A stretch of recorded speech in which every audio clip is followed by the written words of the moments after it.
A paz do Senhor, meus queridos e meus amados irmãos.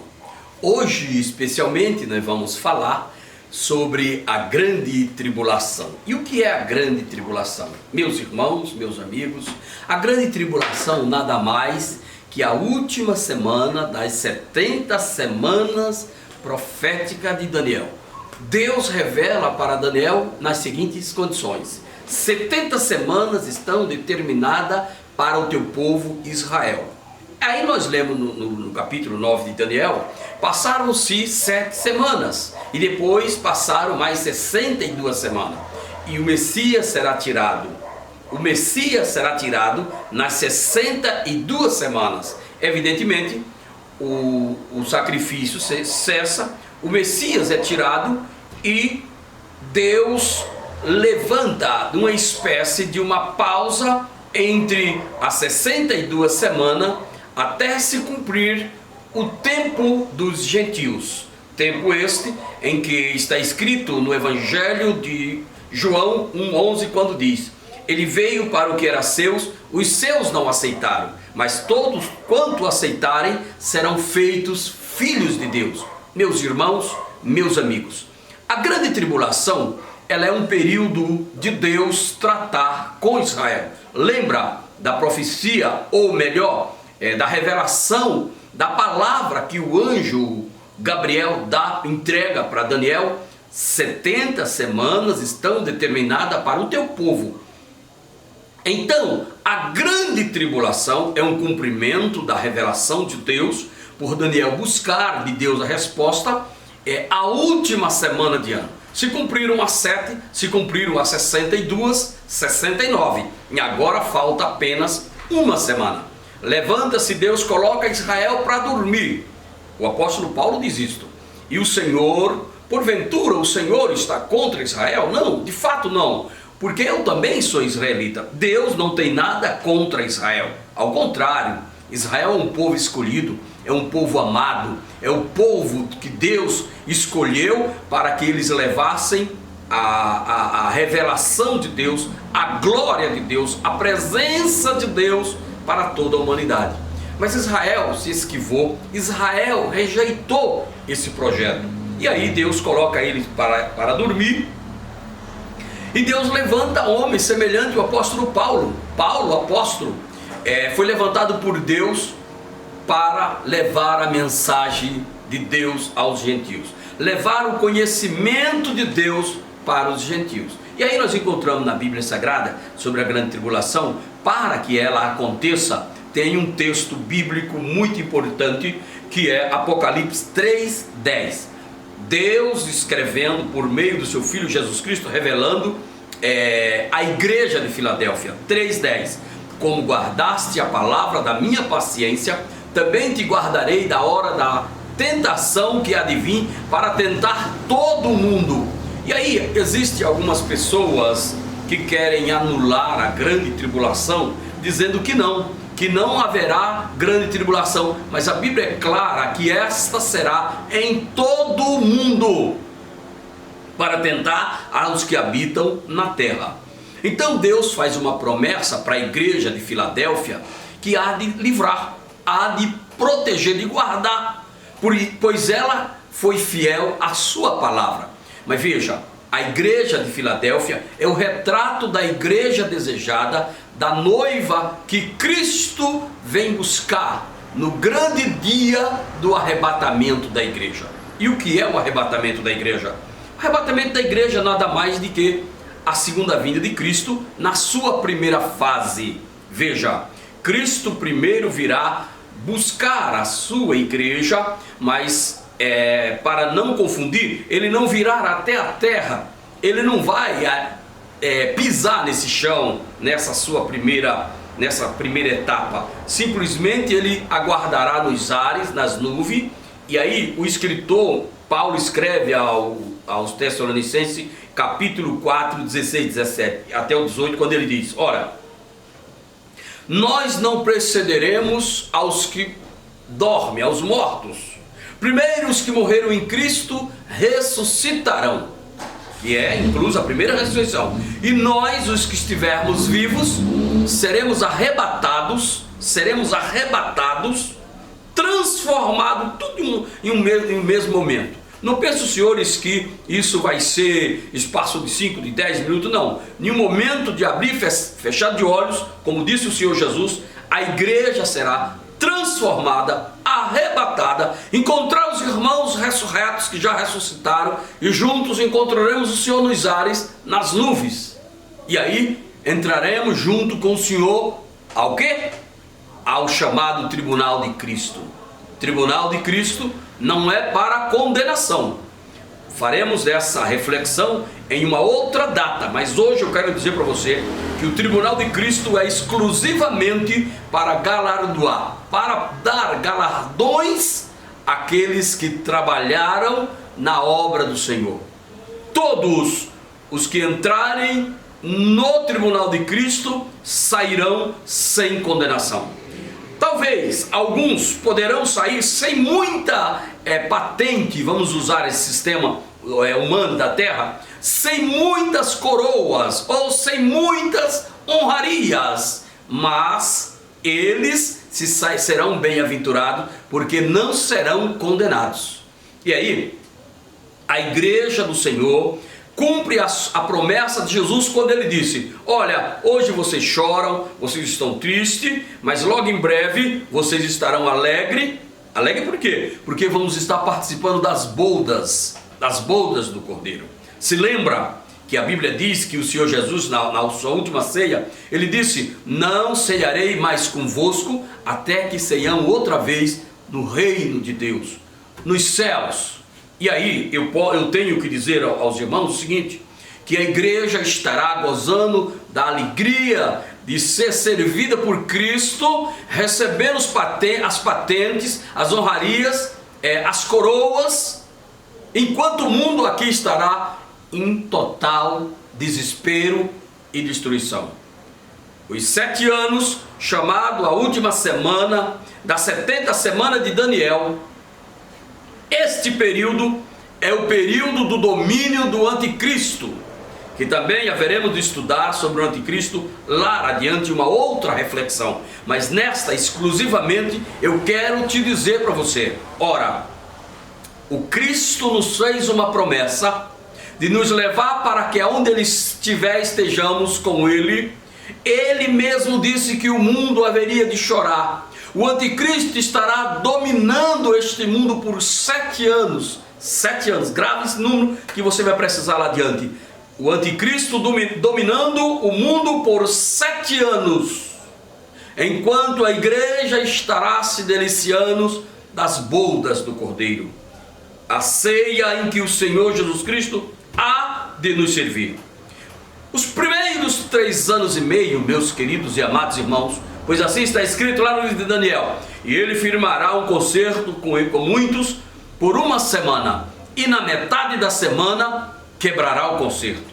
3 anos e meio, como está escrito, ele quebra o concerto, ele quebra o pacto, e ele se revolta contra Israel. Grave isso. Israel, por não encontrar nenhuma outra saída, porque lembra da besta das 7 cabeças, dos 10 chifres? Lembra? Pois bem, os 10 chifres são poderes militares. O anticristo, ele fará um concerto, ele terá poder militar, os 10 exércitos na mão dele, e ele reunirá estes exércitos no Megido, lá em Jerusalém, para atacar Israel.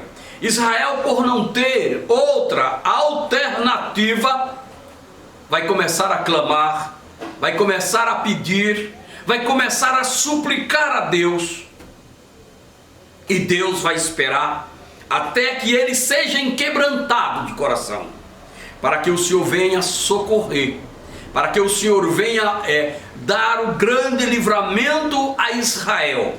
É necessário que eles clamem. Lembra que Jesus disse que quando ele viria, o profeta disse que os seus amigos lhe perguntariam: o que é isto nas suas mãos? O que é essas cicatrizes, esses buracos, esses furos nas suas mãos? E ele dirá: isso fui ferido na casa dos meus amigos. Então Jesus voltará exatamente com os furos nas mãos.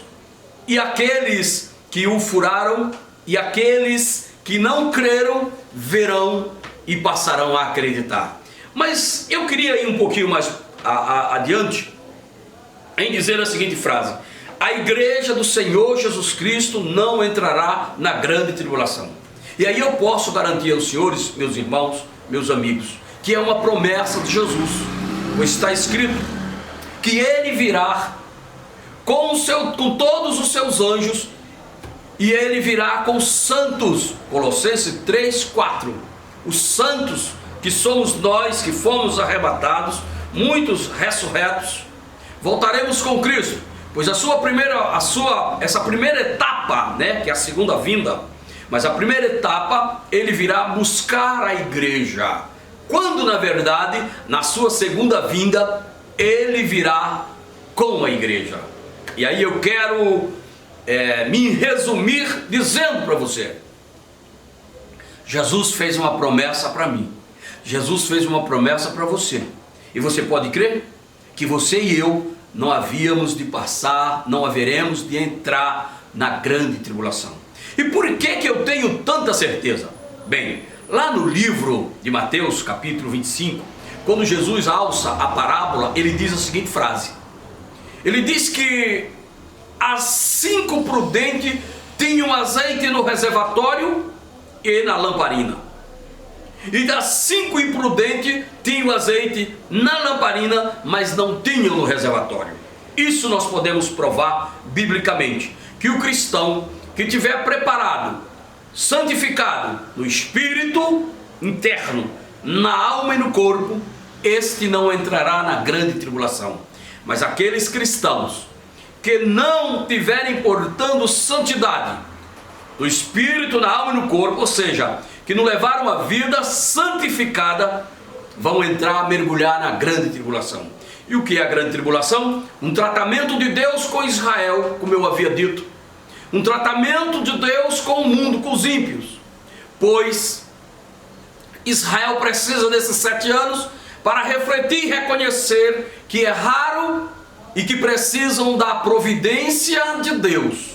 Enquanto o mundo precisa desta repreensão, chamado dia da ira de Deus, o mundo precisa desta repreensão para que se voltem, acreditem que é Deus que manda em todas as coisas. Diz a Bíblia que os grandes, os pequenos, os ricos e os pobres, os poderosos, todos hão de clamar, se esquivando atrás das montanhas, se escondendo atrás dos muros e das montanhas, e conversando com as montanhas e dizendo: montes, montanhas, caiam sobre nós, para que não vejamos a glória, a presença daquele que está sentado no trono. Então eles vão querer se esconder para não ver a glória de Deus, porque intrinsecamente, internamente, eles sabem que Jesus é Senhor, que Jesus é Deus. Pois Jesus disse: me foi dado todo o poder nos céus e na terra, todo o poder eu recebi do Pai. E aí, meus amados e meus queridos irmãos, eu queria me resumir e dizer: a grande tribulação é para os ímpios, a grande tribulação é para os incrédulos, e os incrédulos vão receber sim um sinal na testa ou na mão direita, pois a Bíblia diz que é uma permissão de Deus, que o anticristo vai implantar a sua marca, a marca de um homem, que aqueles que receberem esta marca não poderão entrar na vida eterna, no reino de Deus. Quem não tiver essa marca, não comprará, não venderás, e será 100% perseguido. Mas aqueles que tiverem a marca na mão direita, ou mesmo na testa, esses perderam o direito de entrar na vida eterna. E você? O que você diz? Você acredita na Bíblia? Ou você acredita com uma meia dúzia de desinformado que diz que o livro de Apocalipse é meramente figurativo, tipológico e que não tem nada literal? Eu quero lhe avisar claramente: Todas as religiões do mundo têm o seu Apocalipse. E nós, o cristianismo, acreditamos e vemos cumprindo o Apocalipse a cada dia na nossa vida, na nossa sociedade. Diz a palavra do Senhor, está bem claro. Porque naquele dia, 2 estarão dormindo numa cama, um será levado e outro deixado. 2 estarão moendo na moinha, uma levada e outra deixada. Qual dos 2 você quer ser? Você é aquele que não acredita que essa era, que esse período nunca se acabará? Pois bem, eu me resumo dizendo: todas as dispensações que já houve antes de nós se acabaram, todas. Lembre, período da inocência do homem, período da consciência, período patriarcal dos profetas, período da lei, em que o próprio Deus entregou a lei para Moisés, também se acabou. E eu posso provar isso com as palavras de Jesus que disse: ora, a lei e os profetas duraram só até João. A lei e os profetas duraram até João. Foi Jesus que disse. Quando perguntaram para ele qual era o maior mandamento, ele disse: olha, eu quero dar os mandamentos mais importantes para vocês. Amarás o Senhor teu Deus de toda a sua alma, de todo o seu entendimento, e amarás o teu próximo como a ti mesmo. Esses 2 mandamentos se cumpre toda a lei e os profetas. Então Jesus, com a sua onisciência, com o seu poder que ele tem, ele fez um resumo e nos deu apenas os 2 mandamentos. Ama a Deus, ame o teu próximo. E você cumpriu toda a lei e os profetas. Que Deus nosso Senhor te abençoe. Que o Senhor Jesus Cristo faça resplandecer o seu rosto sobre ti. Que o Senhor lhe dê a sua maravilhosa paz. Deus abençoe a sua vida. Agora eu lhe convido especialmente a você. Dê o seu like. Se inscreva no meu canal. Me ajude a levar a palavra de Deus com verdade mais longe. Pois você pode ser um missionário. Se inscrevendo, me ajudando, compartilhando com outras pessoas esta verdadeira palavra, que é a palavra de Deus. Que Deus te abençoe, em nome de Jesus. Amém.